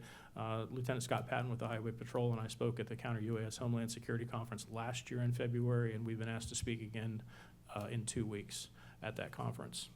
And then, let's see. That's pretty much it. Oh, I did attend the ASA, Associated Aerospace States Association meeting in Norfolk. Lieutenant Governor Pennell was the president of that organization last year. He attended this year. And so I was on a panel about the multi-state collaborative, speaking to the lieutenant governors of most states about that effort there, and had the opportunity to have dinner with Lieutenant Governor Pennell while I was there. So it's been a busy year. I left actually quite a few things off just because we're running out of time, but I'll stand for any questions. Thank you, Doug. All right, thank you so much. Pardon me? A lot going on. A lot going on. Thanks, Doug. Thank you. Next up, we've got item 18, I'm sorry, Aerospace and Aviation Education Program Update. Paula Keaty, you are recognized. Thank you, Mr. Vice Chairman. Good morning, Commissioners. As always, I'm thrilled to be here to share our work. On January 7th, Stephanie and I went to visit with the admin team at Enid Public Schools. They had some new team members, and they were also wanting to share with us that they were the first of our AOPA high schools in Oklahoma to complete their aircraft build. There you see it. It's a Van's RV-12 aircraft that working with Tango Flight. And they had, the week that we were there, they had the FAA got pilots in to certify it and to fly it. And the FAA representative said it was by far the best that they had seen. So that was really good news and exciting. I did speak to the Tango Flight team. They said we have 7 districts in Oklahoma building aircraft right now. 2 more getting ready to finish, and that would be Pryor High School, the Northeast Technology Center in Afton, and then following that, Sequoia High School almost finished. McAllister, Ada, Durant, and Norman Public Schools, so 7 total districts actually building an aircraft, which is very exciting. Yeah, it really, you may have seen the story on KOCO. It was really a nice story about the success of the Enid program. Items B and C actually go together, really, because you've heard me speak the last couple of months about our desire to hold an Oklahoma high school state championship, aviation championship. And so we have been working with Flight Safety International and Broken Arrow for about a year now. Flight Safety wanted to make sure it was set up like an athletic state championship. So on December 2nd, we had 3,011 high school students take a general knowledge test on their own campus. Tomorrow at Mustang High School will be the first regional competition. It will be held in their new event center, and on the gym floor, there'll be 34 high school teams there. On February 5th, the Eastern Regional will be held in Pryor. We based it loosely on NIFA, which is the National Intercollegiate Flying Championship. When we mentioned that, Thomas, in our office, Thomas Galloway said, I was a National NIFA champion. And so we said, yeah, sure, Thomas, that's, you know. But I have to say this morning he came in with his national championship ring, and so I'm getting to model that today. But we're proud to have him on our team, and he has helped us, and he served as the dummy to take some of the tests and to make sure that we're on the right track with the students. So tomorrow's at Mustang, and thank you to Mustang Public Schools. They have done everything to get the technology ready. All the teams, there'll be a team of 5, 34 teams of 5. It's going to be set up much like an academic quiz bowl tomorrow. And then 4 teams from Mustang, 4 teams from Pryor will go on to compete in semifinals and finals at Flight Safety International and Tulsa Community College in late February, where they will fly simulators and also do some deep questions, flight planning, those kinds of things. And then we'll end up with one state championship, a state high school aviation championship, which is exciting if you think of from where we've come. And so I think that's wonderful, and we're looking forward to tomorrow. It'll be a test drive for us, a big day, and it's taken a lot of preparation. We can't thank Flight Safety enough. They're helping us with house the students when they go to semifinals and finals, hosting a reception, have really jumped in. And we've used their engineers from Dallas, from Columbus, Ohio, have all been on calls with us to make sure that the test is prepared and ready for the kids tomorrow. Item D, Stephanie did attend the topping out ceremony for Oklahoma Aviation Academy in Norman. They didn't get to top out that day. The winds were at about 40 miles an hour, I think, but they're very excited about their new high school, their new aviation academy, and again, to look how far we've come, actually having a high school solely for high-level STEM and aerospace. And then finally, we have been preparing also to celebrate this upcoming week. Bessie Coleman and several activities that will happen this week, including a luncheon, an elementary school in Oklahoma City, Martin Luther King Elementary, and in Owasso on Thursday, including a reception that will be in Oklahoma City at Metro Tech Spring Lake campus this week. So again, we are happy to celebrate Bessie Coleman and what she has meant to Oklahoma's aviation history. Happy to stand for any questions, as always. Thank you, Paula. I'm impressed with the amount of work that's going on, and the competition sounds exciting. Thank you, thank you, You always do Commissioner. a great job, Paul. Thank you. Thank you. Okay, next up, we've got item 19, review of aerospace events and activities. Sandra, you are recognized. Commissioners, we are going to move Mach 2. I don't know if that's fast, but that's what we're going to do. So Commissioners, this was Elk City ribbon cutting, and we had a great turnout there. It was a beautiful sunny day, and we dedicated their terminal and also their hangar there. And you see we had a large legislative turnout, and those are Western Oklahoma legislators, and then that's also Senator Darrell Weaver, Representative Nick Archer, and Senator Howard. You also see there, this is the hangar. That is an impressive hangar, beautiful, and I'm very proud of that for the Elk City community, and I know that they are too.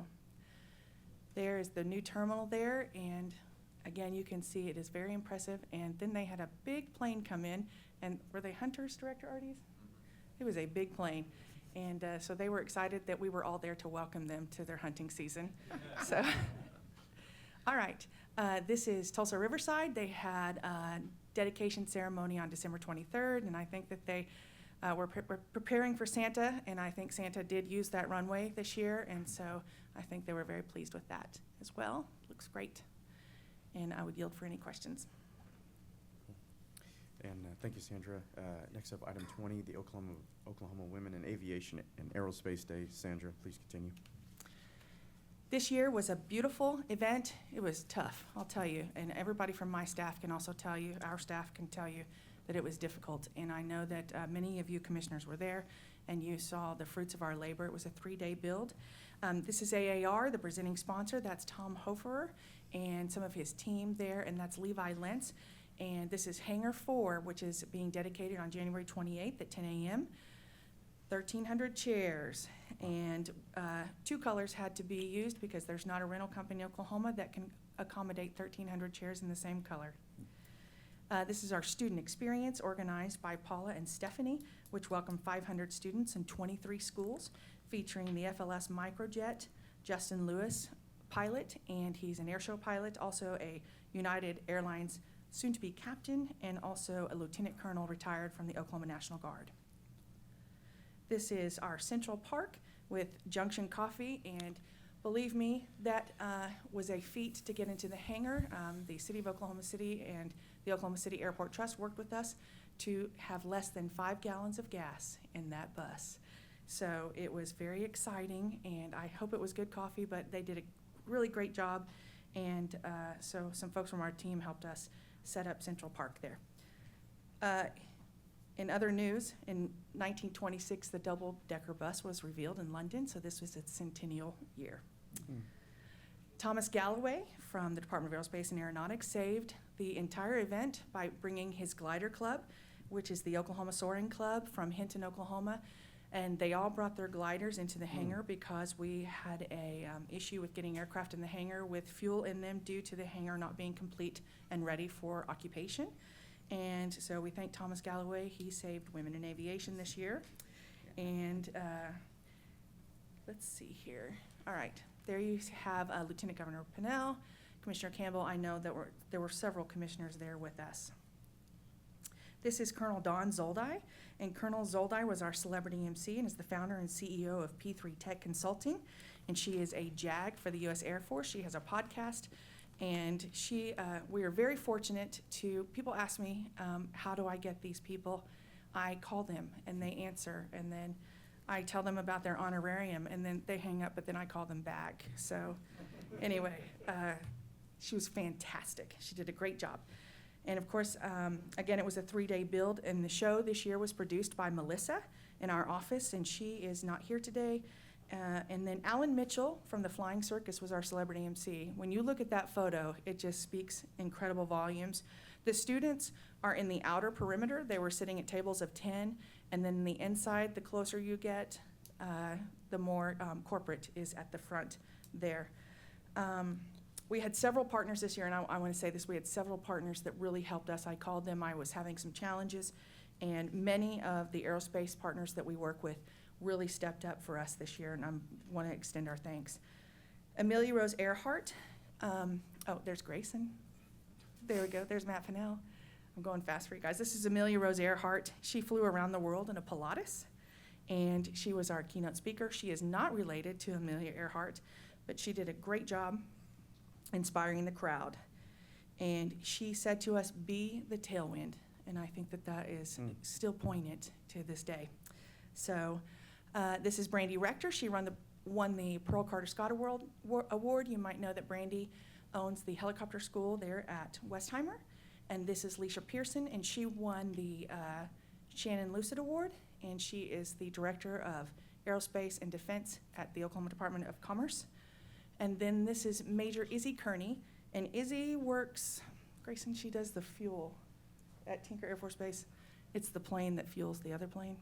You guys know what I'm talking about. KC-135. Thank you. Yeah, KC-35. Yes, she's a pilot. She's incredible. She's also works with the 99s at Wiley Post, and she does a beautiful job in our community as well.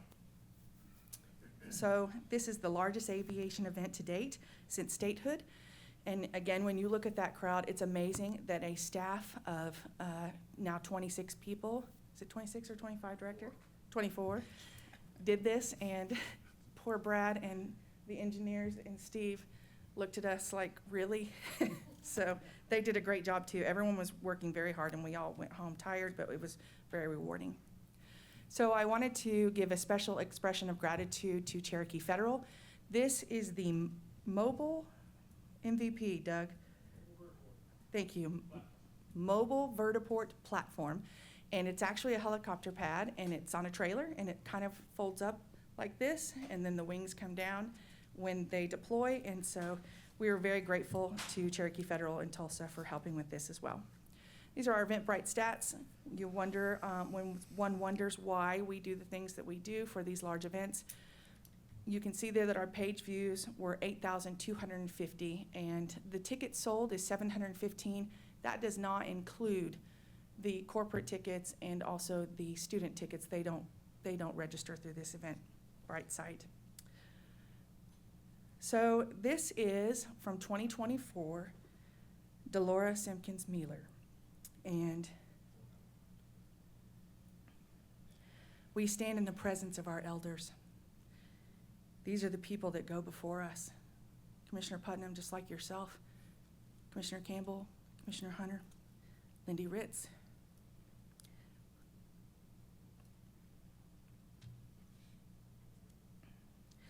We honored Delora last year as the Pearl of the Year.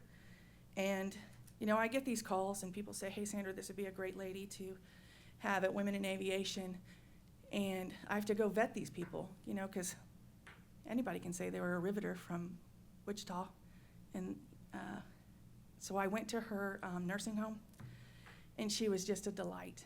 And then I called our friend Representative Marilyn Stark, and I said, hey, you got to come meet this lady. You got to give her a citation. We got to have her to the Capitol. And then Commissioner Rainey got involved, and Commissioner Rainey's grandmother was also a riveter and an aviation technician, and I think she worked in the back of the house too, right? Yeah. And so we honored Delora, and I got a call Saturday that Delora died at 103, just 2 months shy of 103. That's terrible. And she died Saturday at 3 p.m. This is why we do Women in Aviation. We honor our elders and we stand in their presence. And I appreciate the Commission's indulgence for this because they know it's dear to my heart. And I thank you and I stand for any questions. Questions? Impressive event. It was incredible.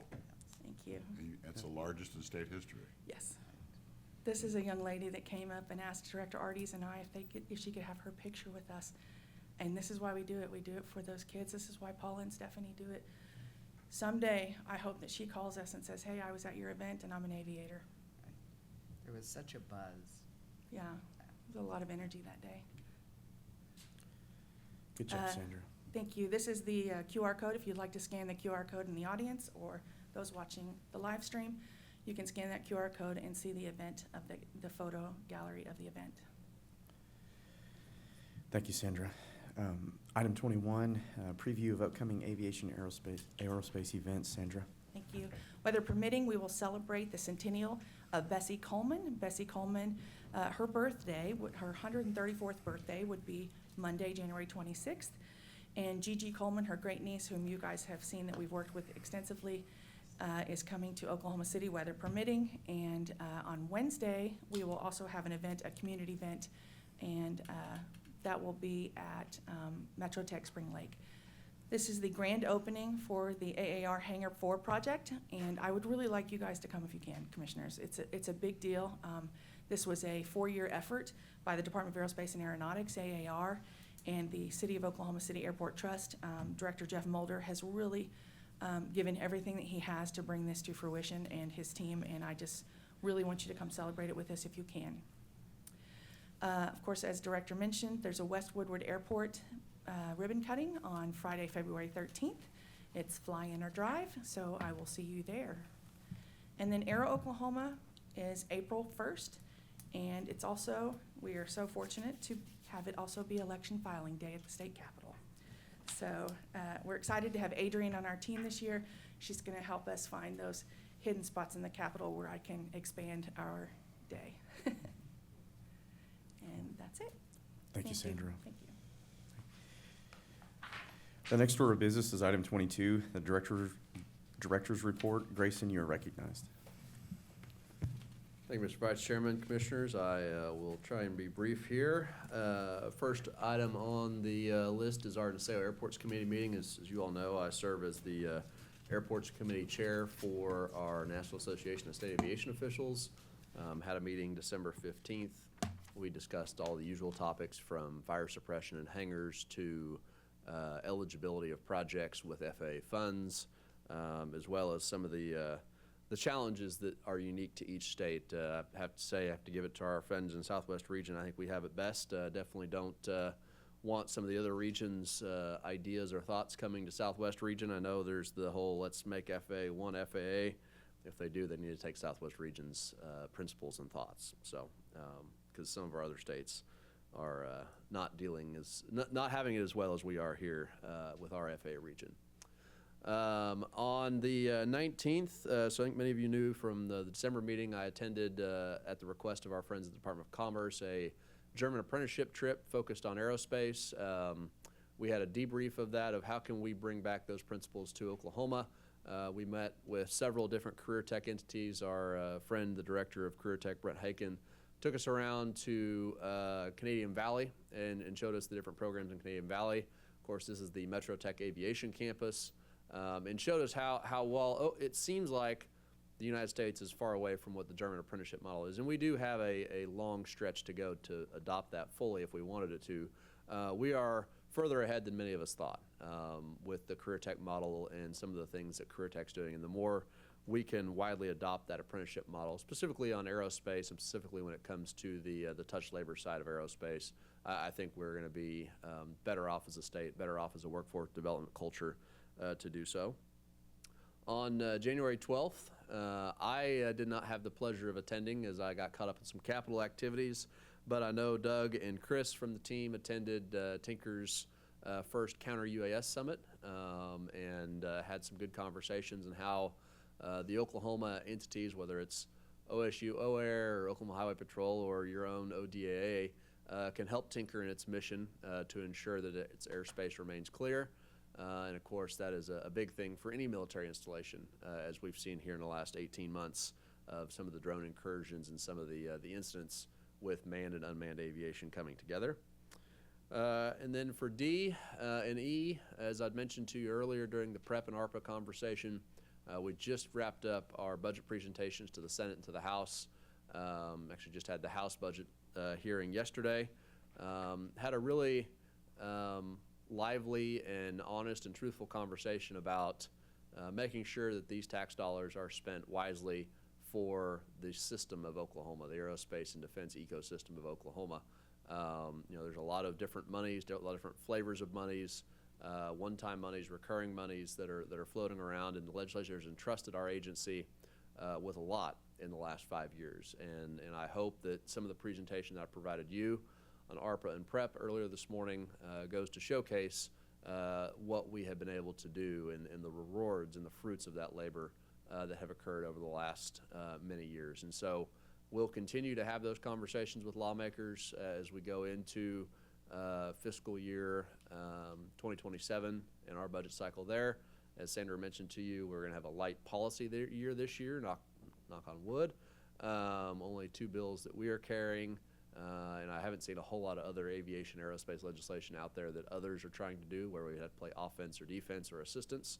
And so at the end of the day, certainly conclude my director's report, but we're excited about the opportunities that are before us for 2026.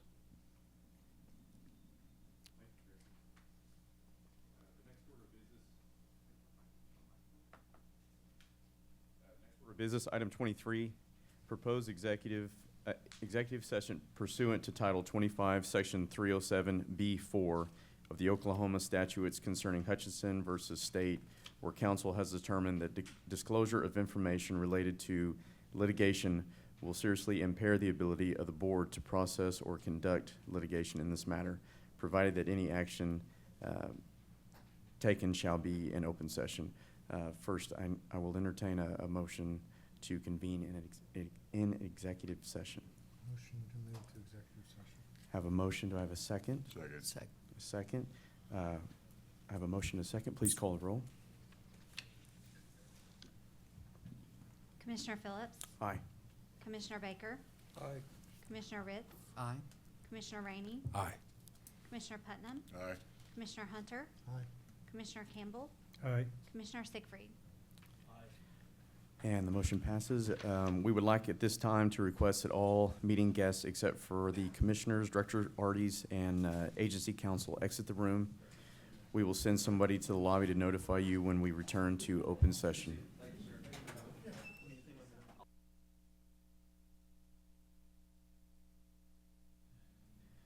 Okay, now that we're all seated. Is that the whole troops? Come on in. Good.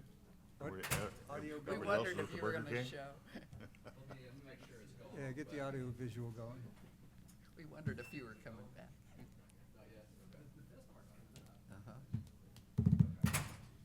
Oh, my goodness. When I saw this one, I said you would be chair, and you said no. This was for you. We back up in recording? Not yet. Still waiting.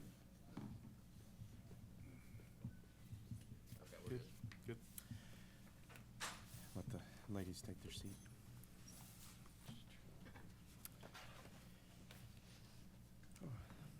Okay, now that we're all back in, I will entertain a motion to acknowledge return to open session. I so move. Second. All right, I've got a motion and a second. Call the roll, please. Commissioner Phillips, Aye. Commissioner Baker, Aye. Commissioner Ritz, Aye. Commissioner Rainey, Aye. Commissioner Putnam, Aye. Commissioner Hunter, Aye. Commissioner Campbell, Aye. Commissioner Siegfried. Mr. Chairman, I have a motion I'd like to make. Proceed. I make a motion that we accept the magistrate judge's settlement offer in the case Hutchison versus State. Okay, I have a motion. Second. Call the roll, please. Commissioner Phillips, Aye. Commissioner Baker, Aye. Commissioner Ritz, Aye. Commissioner Rainey, Aye. Commissioner Putnam, Aye. Commissioner Hunter, Aye. Commissioner Campbell, Aye. Commissioner Siegfried.